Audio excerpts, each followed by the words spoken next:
Hi, and welcome to the Mindful Living Summit.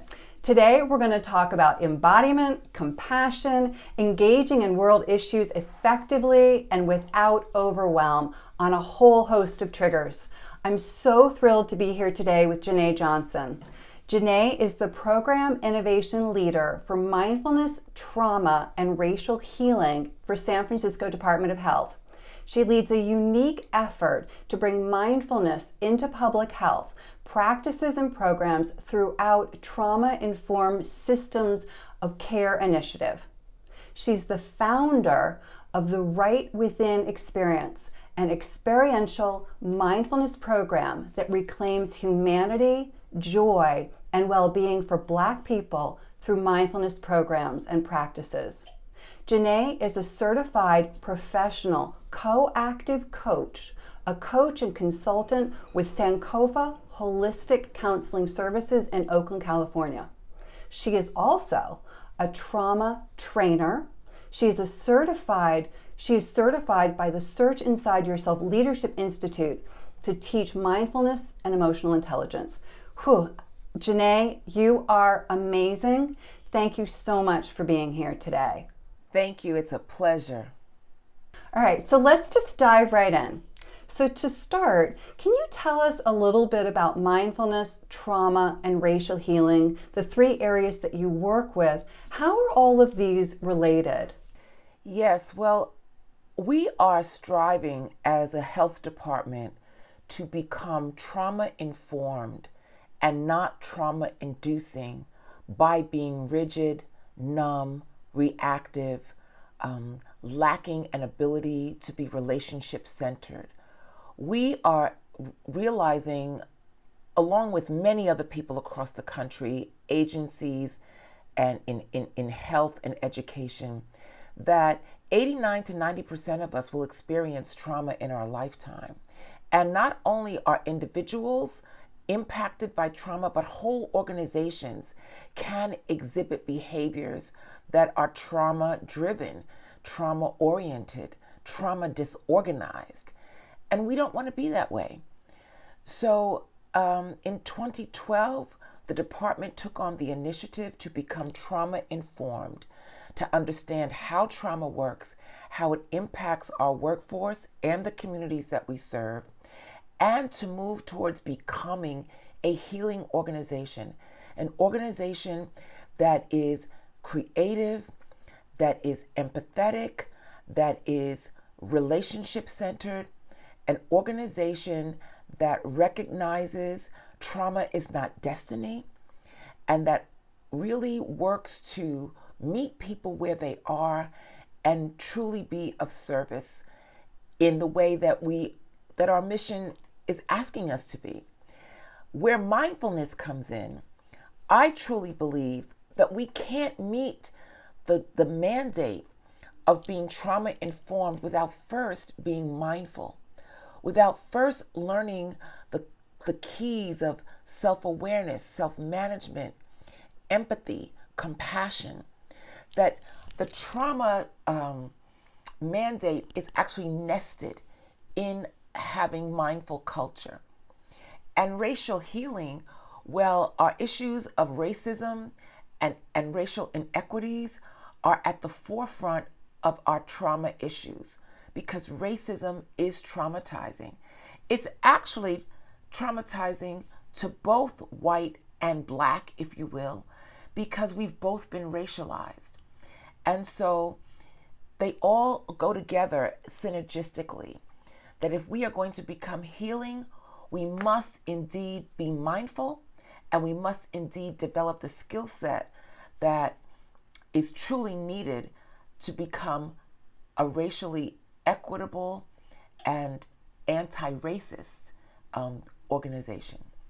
Great, that's very helpful. So can you tell me how does mindfulness play a role in all of that? So we have, very foundationally, we have a trauma-informed systems initiative. That is a system that involves a Trauma 101 training for every single employee in the Department of Public Health. It involves leadership training. It has an evaluation component. It has people in the various units and teams and programs who are champions. And these various units and teams step forward and say, we want to go on this journey of being trauma informed. And they begin training and developing the lens that shifts how they view their work. Mindfulness fits in because it provides us the skill set that we need to become trauma informed. Mindfulness is the runway into emotional intelligence. When we are mindful, we elevate our ability to be self-aware. We elevate our ability to navigate stressful and de-stressing situations. We elevate our ability for compassion and empathy. We elevate our ability to sit and to be in what is difficult without aversion, without grasping. We build the skill set, we build the emotional strength, if you will, to actually do the work. So they work synergistically. So for us, we trauma training and mindfulness programming go together. We're expanding our trauma offerings so that when a person takes the Trauma 101 training, then they can go right into the mindfulness work.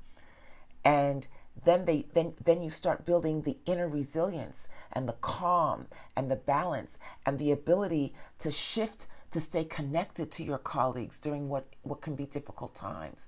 The ability to stay open to creativity. The ability to examine yourself. Look at your own unexamined and unchallenged biases and habit patterns and ways of being that many of them we have been programmed, that we have inherited. So we want change, but what I saw is that the change can't happen unless we dig a little deeper. We've got to go deeper. And we have been binge changers. Let's try this program. Let's try that program. Let's go to this program. It doesn't happen that way. You have to, in my vernacular, stay on the spot. The spot is the internal shifts that will then usher in the external shifts. And the internal shifts that happen with an individual, as well as the internal shifts that need to happen with an organization. So that's how mindfulness plays a very, very important role in organizational growth and change and realizing the vision of becoming a healing organization. That makes a whole lot of sense. So let me just understand that on a really practical level, because it sounds like part of what you're talking about is organizationally, but it also sounds like what you're describing is also in one-on-one interactions. So it sounds like it's helpful to be aware of your own trauma and also be sensitive to the potential trauma of someone else. Is that correct? Absolutely. A couple of things. In order for us to move forward in our world, we must be able to be in relationship to one another. We were designed to be in relationship. So that's one. And the other discovery is that the healing balm for trauma is connection. It's being able to be connected. It's being able to say, I don't know what to say, but I'm so glad you told me. To hold space for someone and to hold space for your coworker, your client, the community that you serve, and then to be attentive to what is happening and to be attentive to the needs of the other, and then to sense into that, to use your skills, your talents, your creativity, your ability to develop what could be of service. And all of that takes an enormous amount of awareness and ability to navigate thorny and difficult and complex, may I add, situations. We need skills for this. We have thrown ourselves into the middle of the fire. A better analogy. We have thrown ourselves into the deep end of the ocean and we don't know how to swim. Well, the issues that you're describing are so deep and filled with hurt and filled with pain. I mean, we're not talking about light issues here. So I loved how you described that. You said that compassion is the antidote. Did I hear you correctly, that compassion can be part of the antidote to trauma? Compassion, yes, compassion is it's connection and compassion. It's being able to be attentive. So in order to be attentive, you've got to be able to be with yourself, but be able to look outward without abandoning yourself. It's a skill. And then you must be able to sense what would be of service and put to work your set of tools, gifts, talents, abilities, resources to generate that service and to be in relationship with the people that we serve, so that it's not paternalistic, but that there's an engagement and that there's a back and forth. And unfortunately, we haven't always been really good at that. Can we also talk about the importance of being aware of our own personal trauma, and how do we navigate that? Because that's complicated when we have our own personal trauma and we're engaging with others who have their own personal trauma. Can you talk a little bit about that? Well, once again, it's tools. It's a skill set. It's being able to recognize, oh, what's coming up for me? Oh, my stomach is my throat's getting tight. My palms are sweating. Ooh, I'm being triggered. What do we have in mindfulness? Take a breath. The sacred pause. See, we have so many tools and skills to give us more. That sacred pause in that little second just gives you a little more access. Okay, I'm noticing maybe what needs to happen in this moment is that we do pause. I need a moment. Maybe you're just quiet. Can I come back to this with you? This is really important. I'm so sorry this is happening for you. That sounds difficult. See, you stay connected, right? But you haven't left that something just happened to me. So we have this tool that we teach in Search Inside Yourself. It's how to manage triggers. You stop, you breathe, you notice, you reflect, and then you respond. You give yourself that pathway.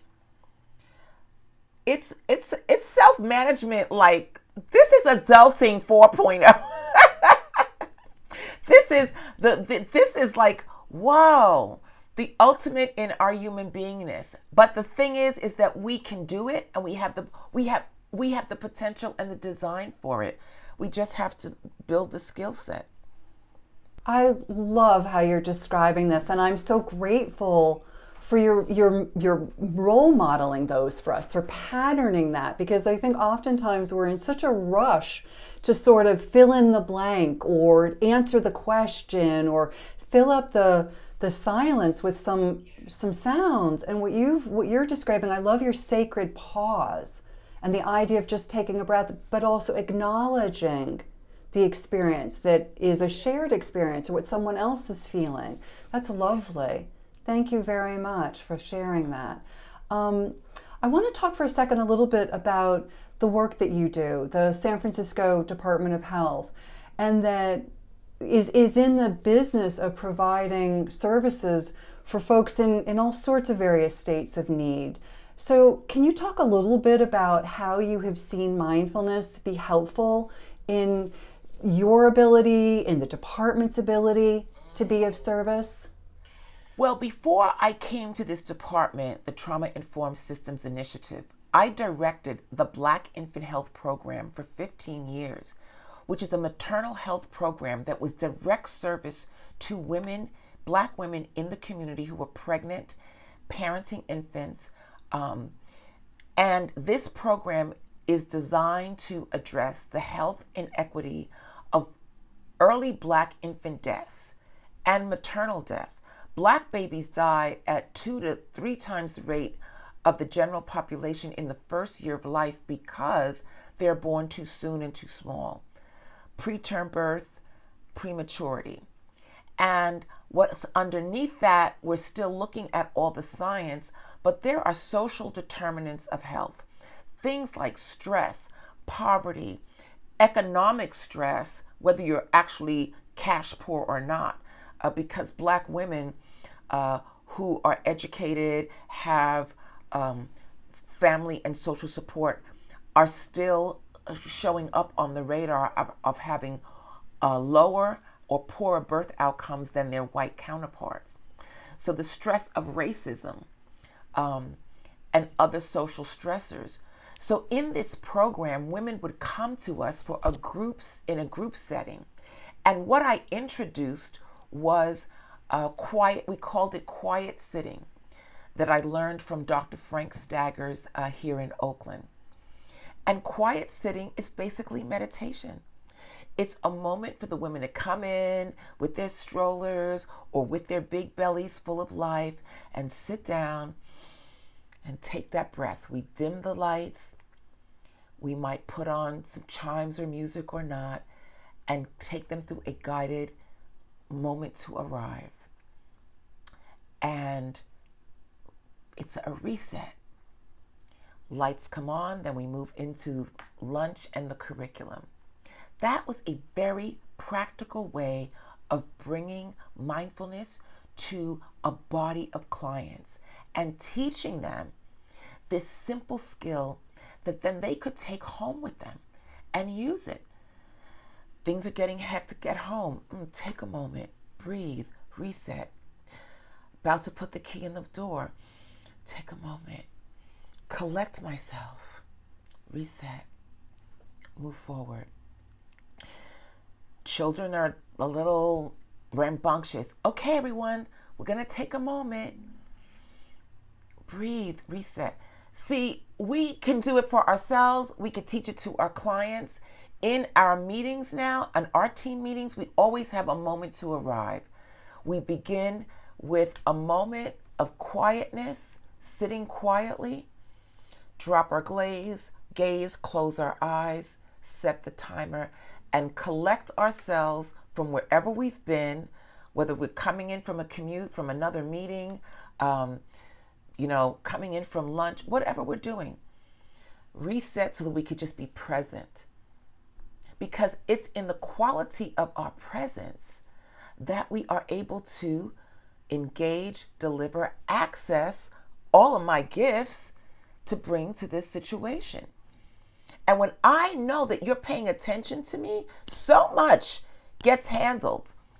I believe the research is telling us that 70% of the time our leaders are not paying attention.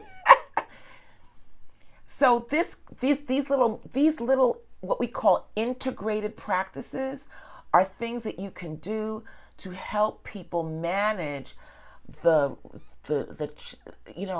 busyness and the things that are tempting to pull us off, and not just pull us off, but pull us out of ourselves. Mindfulness is practical. Mindfulness then leads to, as I said, the emotional intelligences, which are the very things we need to be able to grow in and be sharpened in so that we can do the big work. Because yes, the work is complex.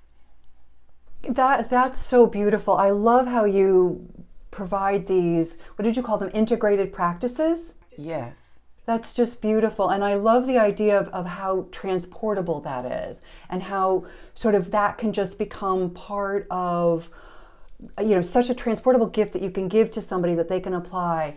Let me talk though, I'd love if you could talk a little bit about the work that you do and all of the populations and this constant flow, I would imagine, of situations that you walk into, the difficulty of it. You've talked in the past about the, microaggressions that you encounter on a daily basis. How do you put back? What are some of the ways that you deal with preventing overwhelm? in your own life? Well, I have many personal tools and rituals. The first one is when I wake up in the morning. I have a spiritual practice, so I go right to that. I go right to prayer. And then I have, my morning tea, and I sit and I meditate and I journal. And I used to do this more often, but then do my yoga stretches. Throughout the time I was raising my son, like my yoga mat would go out and I would just do my, put a DVD in, or I just do my stretches. So I'm going to get back to that because my body is like, girl, what's up? We need to move. And the other thing that I do is I endeavor to have community. Oftentimes mindfulness is seen as this solo art, and it is not. It is a community practice. So having others that you bring forward and that you do things with, that you could talk to about being mindful and learn what they're doing. So whether that's informally with colleagues or more formally with groups. What we are able to do at work, which I'm so excited about, is we were recently received funding from the Katali Foundation to train a cohort of mindfulness teachers, because we've been offering mindfulness class, the Search Inside Yourself Leadership Institute program, but it's just 2 of us that are trained for an organization of 9,000 people. So now that this ball is rolling and people are like so excited about it, we are going to be able to train more teachers. The training is going to start in May, and we're actually reading applications right now today. And so we'll have about 20 teachers rolling out, teaching mindfulness, moving it out into the culture of the organization. And when I am faced with a microaggression, because as good intentioned as the Department of Public Health is, information is not transformation. Information gets the ball rolling. But there was a time recently when a colleague who I, dare I say, care about and actually respect, said some very uncomplimentary things about me. And she put it in writing. And it was totally off base. And I needed to manage that. I needed to manage that. And so when I stopped and breathed, took a breath, I answered her and I said, this is not only is it untrue, it is unacceptable. And I'm going to have to move this up the line. And so then I had to be my own advocate and take it to as high up as HR and some of the other managers. As it turned out, they did step in and did whatever they did. And because she and I actually had a past relationship, she reached out to me, to her credit. And we went for tea and she apologized. And we, held hands and hugged and did the sisterhood thing. Because for me, yes, what is underneath this is love, which we don't talk about at work, but it is love. We don't have to start this work from scratch. I came of age as a girl when Dr. Martin Luther King was alive and assassinated. We have a drum major for peace and love. We have so many leaders and icons that we can look to who have done the work before us.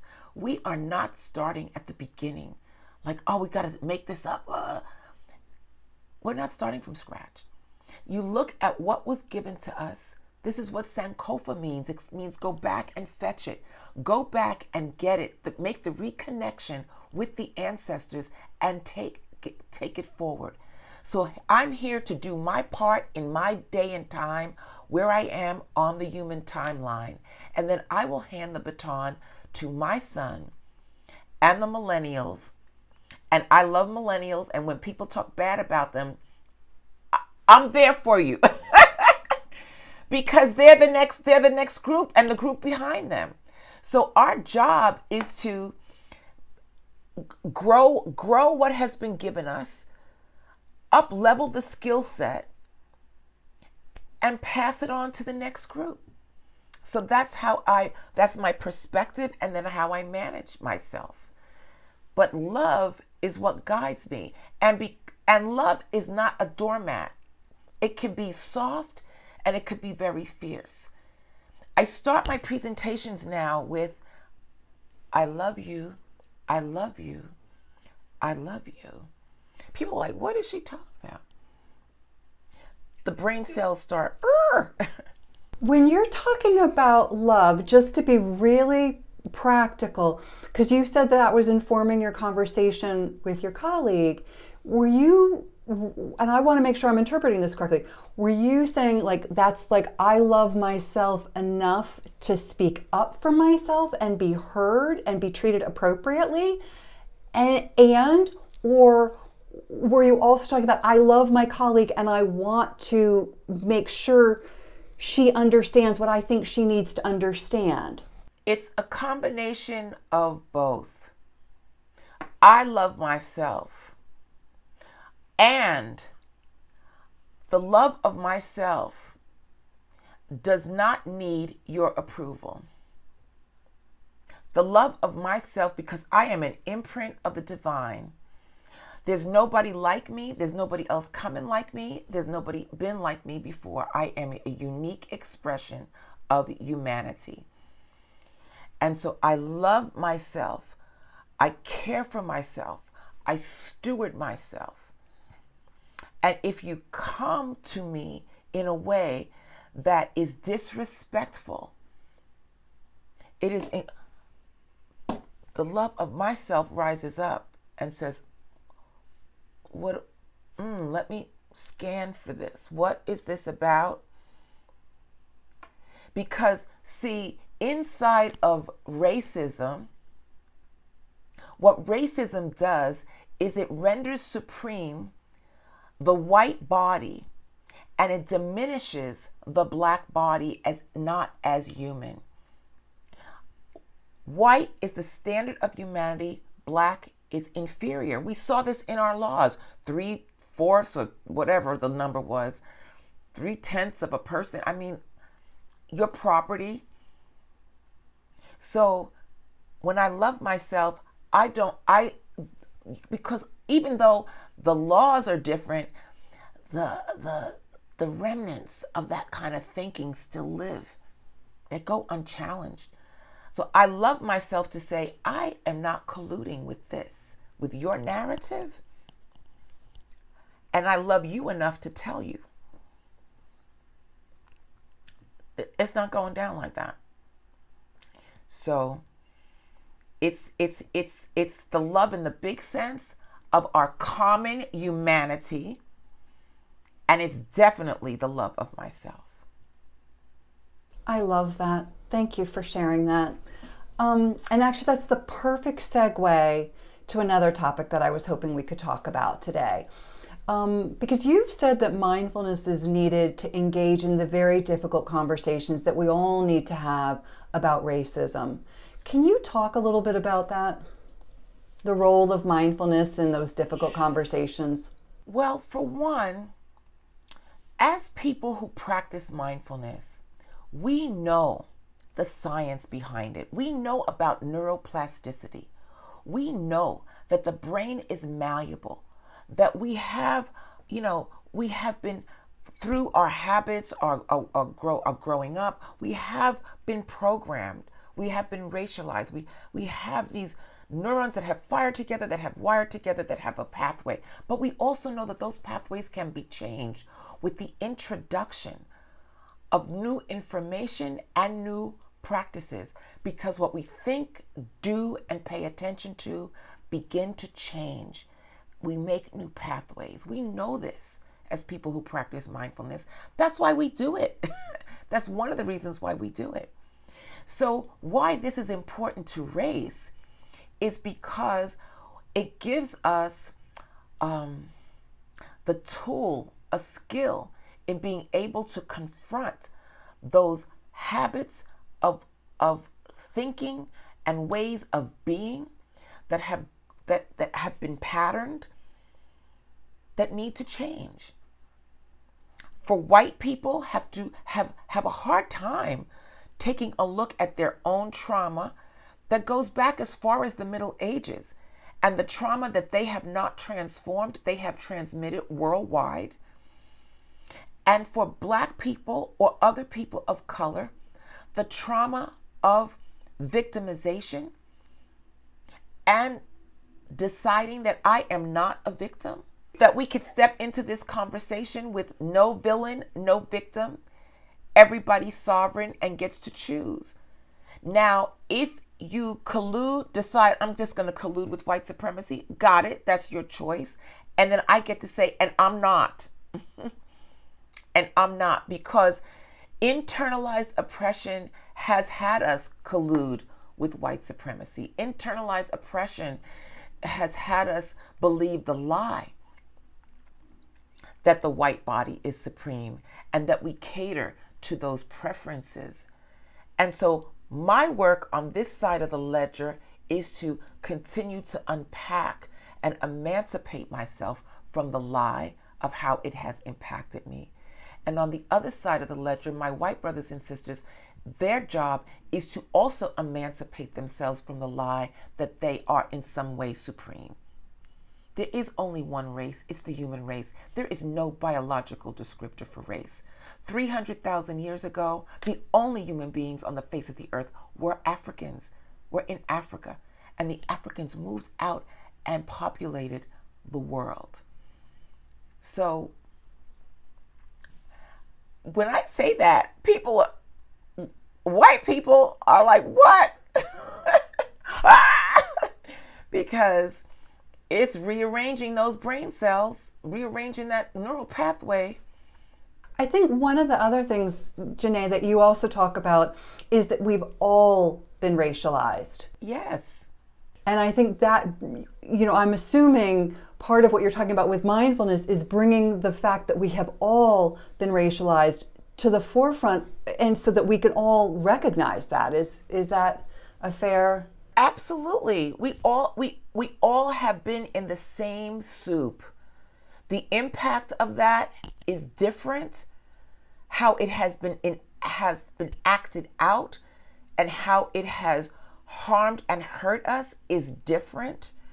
The late Toni Morrison said racism is crazy. She said it's akin to a neurosis. And she said that it has potentially just as much a deleterious effect on white people as it does on Black people, because nobody is truly flourishing. She said, if you can only be tall when I'm on my knees, then what is that? So it's a hot mess, as my mom would say. But once we see it, once we know it, then we can begin to do the work of dismantling it. And that's the beauty of life. We're all here to flourish and to have joy.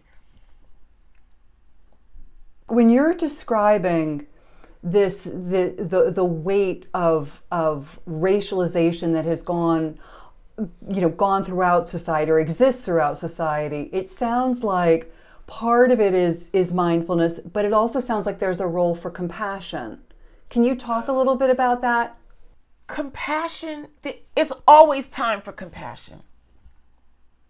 I have a friend, she just posted something on Facebook, and she says, compassion is the next revolution. Because once again, what compassion understands is that we are in relationship to one another. We're interconnected, we're interdependent. And what compassion allows me to do is to look over there and see, yeah, white sister, I know it's hard to hear that. So I can take care in how I talk to you about it, but I'm not caretaking you, because that's not what's going to be of service to you. And it can offer myself compassion that, wow, This has been so hard. Wow, I am still dealing with this nonsense because somebody is so unenlightened and so caught up in the lie, and they still have the power to behave and enact policies, practices, procedures. Take a breath. I don't have to be so hard on myself.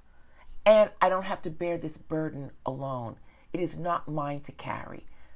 I can say, this part is mine, and actually what is really mine is to pursue the elevated emotions and the joy and the pleasure that's going to have my cells vibrate with aliveness to stay alive. That's what I would teach the mothers in the Black Infant Health Program. You have a life within you, and you need to vibrate and live life at a certain frequency so that you can have a healthy baby, so that you can have a good life. I am not here to suffer. Got it that suffering is universal, but I'm here to, get the lesson and move on. That sounds like that also plays a role in something you and I have talked about before, which is resilience. Resilience is this ability to bounce back, like when we pull the rubber band out and then it comes back. Resilience is the ability to be in the face of adversity and find our way out of it. And we often are not resilient alone. We are in the presence of caring others. We're in community. We have practices and tools. We kind of go down the tube sometimes in deep grief and sorrow. But there's a wonderful scripture in the sacred text, the Holy Bible, that said, weeping may endure for a night, but joy comes in the morning. And so we all have that range of experiencing disappointment, sadness, grief, betrayal, deep hurt. But the joy can come in the morning. We watch our children, they fall down, they start to cry. And then they figure it out and they get up. And then 10 minutes later, they've forgotten that they have fallen. So I think that what's so important for our work is that for the work of humankind is that we don't make shrines to our pain. One of my metaphysical teachers talks about that. Not making shrines to the pain. We look at what has happened to us individually, and us as a collective. We take note of that. We honor and respect those who went through that thing, or even ourselves on our own behalf. We get the lesson and we move forward, because we're not meant to just live in pain, or is the other thing, to coalesce around our pain, to make a community of pain. This is one of the things that happens often. Well, I'm with you because we've suffered. Okay, so when do we move to healing and being well? The suffering has a place. You have to feel that. You get to touchstone with that. But it's not meant for you to park yourself there. Jenée, I just so appreciate your perspective, and it's just been a pleasure talking with you. Would you lead us through a little bit of a practice today? I'd love to just be able to absorb even more some of the wisdom that you have to share. Sure, I would be happy to. I think what I'd like us to do is to get in touch with the activation of that calming response, the sacred pause. Because when we bring our attention to our breath and breathe with intention, it activates the body's parasympathetic nervous system, which is the calming response. And this is something that we can do in an elevator, walking down the hall, before a meal, after a meal, in transition. So I'd like to invite our viewers to just sit in an upright but relaxed position. Take a cleansing breath. Drop your gaze or close your eyes. And I'd like to guide you through inhaling on 4 and just taking an extended exhale on 5. And then just follow my directions as we move along. So taking a cleansing breath in and out, relaxing the body, breathing in 1, 2, 3, 4, breathing out 1, 2, 3, 4, 5, breathing in 1, 2, 3, 4, breathing out 1, 2, 3, 4, 5. Now holding your attention on the breath, just breathing in and breathing out with ease. With each inhale, invite your body to relax. Inhale, relax.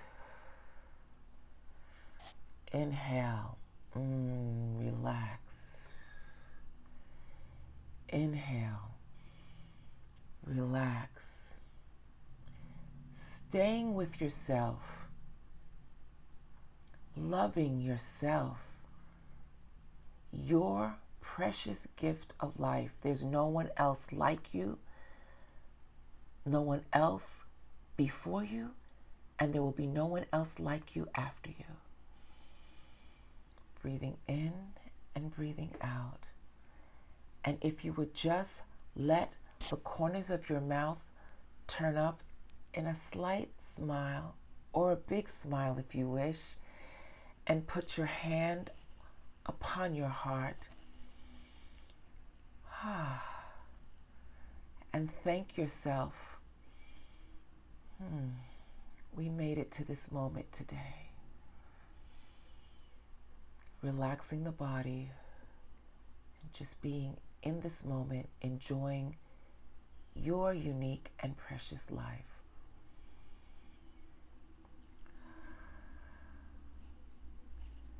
And on the next breath, gently and easily, lift your gaze or open your eyes and return to the space.